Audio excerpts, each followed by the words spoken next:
Assalamualaikum warahmatullahi wabarakatuh. Perkenalkan, nama saya Ani, NPM 0319010065. Di video kali ini saya akan membahas mengenai urgensi filsafat pendidikan bagi pendidik atau guru. Yang pertama yaitu pentingnya filsafat pendidikan. Secara sederhana, filsafat pendidikan itu adalah nilai-nilai dan keyakinan-keyakinan filsafat yang menjiwai, mendasari, dan memberikan identitas suatu sistem pendidikan. Filsafat pendidikan ialah jiwa roh kepribadian sistem kependidikan nasional. Karenanya, sistem pendidikan nasional wajarlah dijiwai, didasari, dan mencerminkan identitas Pancasila, citra dan karsa bangsa kita, atau tujuan nasional dan hasrat luhur rakyat Indonesia tersimpul di dalam pembukaan Undang-Undang Dasar 1945 sebagai perwujudan jiwa dan nilai Pancasila. Urgensi filsafat pendidikan bagi guru. Seorang pendidik terutama semestinya menyadari penuh bahwa hakikat suatu ilmu pengetahuan ialah harus terus dikembangkan. Ini dapat tercapai jika nalar evaluasi yang reflektif telah tumbuh di dalam dirinya. Melalui pelajaran filsafat ilmulah nalar semacam itu diperkenalkan semasa mungkin. Bahwa segala tesis yang ada dalam suatu bidang ilmu pada akhirnya akan dan harus menemui antitesisnya, dengan harapan terjalin interaksi di antaranya yang menghasilkan sebuah sintesis baru, termasuk dalam suatu perumusan kurikulum ataupun program pendidikan tertentu. Seorang pendidik yang telah mempelajari filsafat ilmu tidak hanya akan berpikir mengenai bagaimana teknis pelaksanaannya dapat tercapai, melainkan juga memikirkan efektivitas dan capaian dari pelaksanaannya di lapangan. Ini juga berkaitan dengan aspek hambatan ataupun kegagalan yang dialami. Harapannya adalah timbulnya dorongan untuk mengevaluasi, mengembangkan, atau justru menggantikannya dengan yang lebih baik.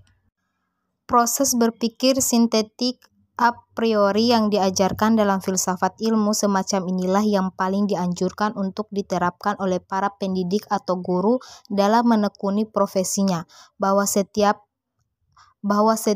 pendidik atau guru juga wajib memahami betul hakikat dari pendidikan atau bidang ilmu yang ditekuninya itu sendiri, yakni sebagai upaya sistematis untuk membebaskan putra-putri bangsa dari ketidaktahuan dan kebodohan, sebagai bekal mengarungi kehidupan yang berkualitas di masa depan.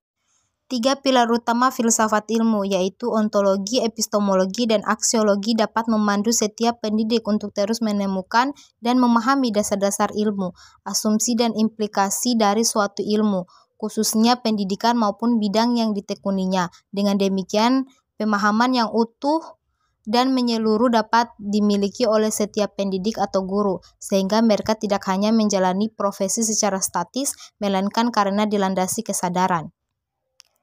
Pendidikan, baik sebagai ilmu pengetahuan maupun sistem, adalah sesuatu yang amat penting, vital, dan dibutuhkan bagi setiap warga negara, bahkan melampaui batasan ruang dan waktu sebagai bangsa. Dari sebuah negara merdeka, pendidikan juga teramat dibutuhkan bagi perkembangan peradaban umat manusia dimanapun dan dalam kondisi apapun ia berada. Dasar-dasar dan tujuan filsafat pendidik. Pertama, dasar filsafat pendidikan. Dasar pendidikan yaitu suatu aktivitas untuk mengembangkan dalam bidang pendidikan dan binaan kepribadian. Tentunya, pendidikan memerlukan landasan kerja untuk memberi arah bagi programnya. Dasar pokok pendidikan itu menegaskan bahwa pendidikan itu adalah untuk mendidik akhlak dan jiwa mereka. Juga harus ditanamkan rasa keutamaan, membiasakan mereka dengan kesopanan yang tinggi. Kedua, tujuan filsafat pendidikan. Secara umum, tujuan pendidikan dapat dikatakan membawa anak ke arah tingkat kedewasaan, artinya membawa anak didik agar dapat berdiri sendiri dalam hidupnya di tengah-tengah masyarakat. 4 macam tujuan pendidikan yang tingkat dan luasnya berlainan, yaitu tujuan pendidikan nasional, tujuan institusional, tujuan kurikuler, tujuan institusional. Peranan-peranan dan fungsi filsafat pendidikan. Pertama, peranan filsafat pendidikan. Peranan filsafat pendidikan merupakan sumber pendorong adanya pendidikan.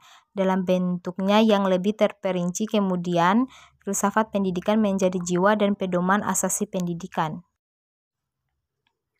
Kedua, fungsi filsafat pendidikan.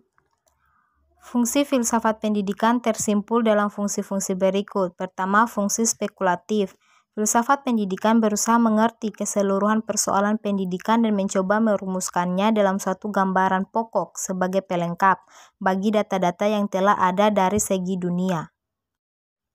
Kedua, fungsi normatif. Sebagai penentu arah pedoman untuk apa pendidikan itu. Asas ini tersimpul dalam tujuan pendidikan. Jenis masyarakat apa yang ideal yang akan kita bina, khususnya norma-norma atau norma moral yang bagaimana sebaiknya yang manusia cita-citakan. Ketiga, fungsi kritik, terutama untuk memberi dasar bagi pengertian kritis rasional dalam pertimbangan dan menafsirkan data-data ilmiah, misalnya data pengukuran analisa evaluasi, baik kepribadian maupun prestasi. Fungsi kritik berarti pula analisis dan aparatif atas sesuatu untuk mendapatkan kesimpulan. 4. Fungsi teori bagi praktek. Semua ide, konsepsi, analisa, dan kesimpulan-kesimpulan filsafat pendidikan adalah berfungsi teori, dan teori ini adalah dasar bagi pelaksanaan praktek pendidikan. Filsafat memberikan prinsip-prinsip umum bagi suatu praktek. Kelima, fungsi integratif. Mengingat fungsi filsafat pendidikan sebagai asas kerohanian atau rohnya pendidikan, maka fungsi interaktif filsafat pendidikan adalah wajar.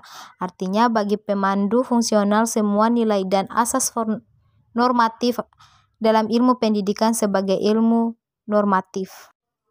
Mungkin itu saja pembahasan dari saya. Semoga dapat bermanfaat bagi kita semua dan saya ucapkan wassalamualaikum warahmatullahi wabarakatuh.